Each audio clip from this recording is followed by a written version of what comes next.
Hello everyone and welcome to my channel. I hope you're doing really well, and this is my booktube channel where I talk about books and all the related stuff. And today I'll be talking about all the books that were worth the read in 2021, books that did not disappoint, or books that did not make it to my favorite list, but these are still books that I really like and want to talk about.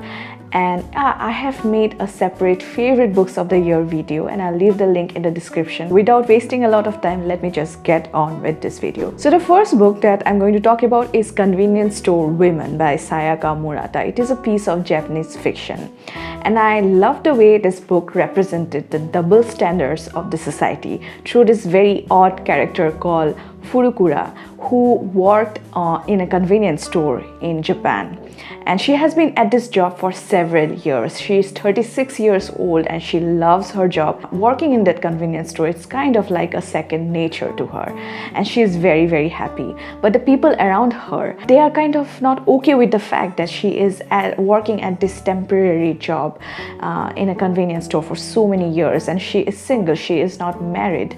And the book shows how the society has its own definition of happiness. It does not matter if a person is really happy on his or her own and is really carrying out their life peacefully. The society will always kind of judge them and kind of look down on them if they don't fulfill the society's definition of happiness. I love the analogy between the convenience store and the real world, because in the same way, the convenience store has this manual that has a series of instructions for the employees about how they should behave in front of customers. And in the same way, the society also has this invisible manual which has a series or list of instructions and rules that the people in the society have to follow. Otherwise, they will not get the respect. They will always be looked down on. Another book that I want to talk about is The Starless Sea by Erin Morgenstern. I love the way this book took me on this journey, a magical journey. It was like an otherworldly experience. It felt like I was in a fairy tale. There were a bunch of enchanting places, secret places, so many mysterious objects, and there were stories written all over them, all over the places and the objects. And in a way, this book was like a homage to story lovers. And as a story lover myself, I really could connect with the book. It was very confusing at times, very vague, but still it was worth the read. Definitely not a book for everyone. It is a fantasy, but it's a very unconventional sort of fantasy, but still for me it did work. And so in this book, we are actually following the story of a student called Zachary, and he one day finds a book called Sweet Sorrows by an unknown author in his school library, and he is very surprised to find his own story in the book. And there are other strange stories about other strange people in the book, and there is the name of this particular place called the Starless Sea, which is supposed to be this heaven for story lovers, and Zachary wants to find that place, but he doesn't know how. Another book that I want to talk about is a non-fiction book, and it is written by Brené Brown, and the book is Daring Greatly. Brené Brown is a well-known researcher, and she researches on topics like vulnerability, human empathy, shame resilience, etc. And I love the way how much research is put into these significant human topics like empathy, vulnerability, etc., and then articulating those researches into this book. It was a very wholesome experience to read this book. There are just so many examples of case studies and examples from the author's own life. She mainly talks about the concept of wholehearted living in this book. So basically, a wholehearted life is not a life that's without failures or without the bad things or experiences, but instead a wholehearted life is a life where we consider ourselves worthy enough, and our actions, our thoughts are from that place of worthiness. And despite failures or despite any sort of shortcomings we have, we kind of embrace the life and try to live it in the best possible way. And the prerequisite that's needed to live such a wholehearted life is to embrace vulnerability. We kind of see vulnerability as this very hugely negative thing, but it is not so according to the author who has researched on this topic for so many years. It is just a feeling, a very natural feeling, but it should not be equated with failing. It's natural to feel vulnerable, but we can use vulnerability, or we can embrace vulnerability in a way, in a positive way, so as to uplift our lives and just live this wholehearted life. Another book that was totally worth the read was A Tale for the Time Being by Ruth Ozeki. This book has won multiple awards. It was also shortlisted for the Man Booker Prize in 2013. It was so gloomy at times, but it had a positive ending, and I really loved how ultimately the things turned out towards the end, how there were certain revelations in the book that led to the transformation of some people, how the whole negativity kind of turned to positivity. And I liked the overall atmosphere in the book. There is a little bit of magical realism in the book, not too much, but like it's there. It's also there towards the ending. I especially like this atmosphere of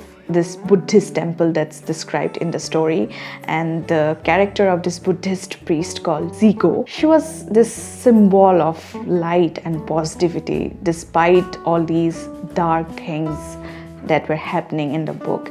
And yeah, this book comes with a lot of trigger warnings. It has trigger warnings for suicide, depression, physical abuse, etc. Basically, this book has two parallel storylines. On one side, we're following the story of Ruth, who is a writer, and she stays in an island in British Columbia. And on the other side, we are following the story of this 16-year-old girl called Naoko, who is a resident of Tokyo. One day, the diary of this girl called Naoko, it washes up in the shore of that island where Ruth is living, and she starts reading her diary, and she becomes so attached to the girl, and she's very affected by the events that's happening in the girl's life. The girl is going through a lot of issues. There is also a discussion about certain topics, certain philosophical topics, like the concept of time being, which I also loved. It was definitely worth the read for me. Another worthy read was this middle grade fiction, a fantasy middle grade fiction called A Pinch of Magic, written by Michelle Harrison. This is the sort of book that reminded me why I fell in love with stories during childhood in the first place. This book, it has all the elements of a good story that keeps us engaged. It has adventure, it has magic, it has a mystery, it has danger, and it has a whole bunch of amazing, lovable characters. It is so atmospheric. So it is mainly about these three sisters who live in this island with their grandmother, and they run an inn together, and they have never gone out of that island. And one day, the middle sister Betty, she tries to leave the island, and then she learns that she cannot do so because her whole family is cursed, and if they leave the island, they are going to die. And these three sisters, they possess three magical objects, and with the help of these objects, they try to learn more about the curse, and they try to break it. And also there are a range of other secret and mysterious things that's related to their past as well as the island. For example, there is this prison that's near the island, and the sisters think that their curse has something to do with that prison as well. If you want a fun, adventure, magical story, then this might be the book for you. Another book that was totally worth the read was a classic crime fiction book, and it is The Murder of Roger Ackroyd by Agatha Christie.